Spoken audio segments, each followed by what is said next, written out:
തിരുവിലാമല കുത്താമ്പുള്ളി തെരുവിൽ പുത്തൂർ വീട്ടിൽ കൃഷ്ണരാജ് സെൽവി ദമ്പതികളുടെ വീട് തകർന്നു വീണു.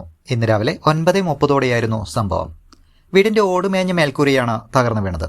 സാമ്പത്തിക ബുദ്ധിമുട്ടുകൾ കാരണം വീടിന്റെ അറ്റകുറ്റപ്പണികൾ നടത്താൻ കഴിയാതെ വന്നതാണ് അപകടത്തിന് കാരണം.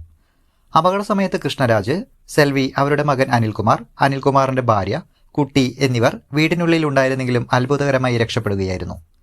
മേൽക്കൂരയ്ക്ക് താഴെ സീലിംഗ് ഉണ്ടായിരുന്നതുകൊണ്ടാണ് വലിയൊരു ദുരന്തം ഒഴിവായത്. ശബ്ദം കേട്ടയുടനെ എല്ലാവരും വീടിന് പുറത്തേക്ക് ഓടിയത് രക്ഷയായി. കുടുംബനാഥനായ കൃഷ്ണരാജ് അടുത്തിടെ സ്ട്രോക്ക് വന്നതിനെ തുടർന്ന് ചികിത്സയിലാണ്.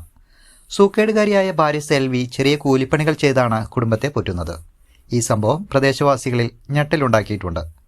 അധികൃതർ സ്ഥലത്തെത്തി അന്വേഷണം ആരംഭിച്ചു. ദുരിതത്തിൽപ്പെട്ട കുടുംബത്തിന് സർക്കാർ അടക്കമുള്ള വിവിധ ഏജൻസികളിൽ നിന്ന് സഹായം ലഭ്യമാക്കണമെന്നാണ് പ്രദേശവാസികളുടെ ആവശ്യം. ടിപ്പൺ ചെയ്തുകൊണ്ടിരിക്കുമ്പോൾ ഇങ്ങനെയൊക്കെ സംഭവിച്ചതാണ്. പെട്ടെന്ന് നമ്മൾക്ക് എന്താ പറയേണ്ടെന്ന് അറിയില്ല. സീലിംഗ് ഉള്ള കാരണമാണ് നമുക്ക് മുകളിൽ നിന്ന് വീണ സാധനം താഴെ പതിയാണ്ട പറ്റിയത്. അല്ലെങ്കിൽ ആ സീലിംഗ് ഇല്ലെങ്കിൽ അച്ഛൻ അമ്മയ്ക്ക് എല്ലാവർക്കും എന്തെങ്കിലും ഇപ്പോൾ അബദ്ധങ്ങൾ പറ്റിയിട്ടുണ്ടാവും. അച്ഛനാണെങ്കിൽ നെയ്ത്തുമില്ല, 5 കൊല്ലമായി. ആൾക്ക് സ്റ്റോക്ക് വന്നിട്ട് 5 കൊല്ലമായിട്ട് ഒരു തൊഴിലൊന്നും ചെയ്യാണ്ട് ഇങ്ങനെ പെൻഷൻ പൈസയും കൊണ്ട് മാത്രമാണ് ഇപ്പോൾ ജീവിക്കുന്നത്. ഇപ്പോൾ വേറെ വരുമാന മാർഗ്ഗങ്ങളൊന്നും ഇല്ലാത്ത കാരണമാണ് ഇങ്ങനെ. ഇപ്പോൾ പഞ്ചായത്തിലൊരു അപേക്ഷ കൊടുക്കാൻ വേണ്ടി നിൽക്കുകയായിരുന്നു. വീട് പണിക്ക് ഇങ്ങനെ ഒരു അത്യാവശ്യം വേണമെന്ന് പറഞ്ഞിട്ട്. അപ്പോൾ അച്ഛന് പോകാൻ സൗകര്യങ്ങൾ ഇല്ലാത്ത കാരണമാണ്. അപ്പോൾ ഇന്നും നാളെ ഇങ്ങനെ പോകാൻ വേണ്ടി നിൽക്കുന്ന സമയത്താണ് പെട്ടെന്നൊരു സൂപ്പർവൈസർ ഇങ്ങനെ വീണ സമയത്ത് ഈ സീലിംഗുള്ള കാരണം രക്ഷപ്പെട്ട് പുറത്തേക്ക് ഓടി വന്നു. അങ്ങനെ പുറത്തേക്ക് പോയി കൂട്ടുകാരന്മാരെ വിളിച്ചു. പിന്നെ എല്ലാവരും കൂടി ഓടി വന്നു. നാട്ടുകാരുടെ അടുത്തുള്ള ആൾക്കാരും വന്നു.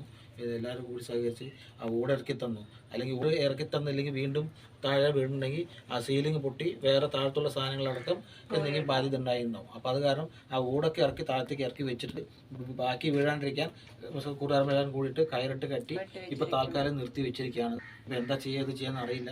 പഞ്ചായത്തിനും വില്ലേജിനും പോയിട്ട് കംപ്ലയിൻറ്റ് കൊടുത്ത് അപേക്ഷ കൊടുത്ത് വന്നിട്ടുണ്ട്. അത്രേ ഉള്ളൂ.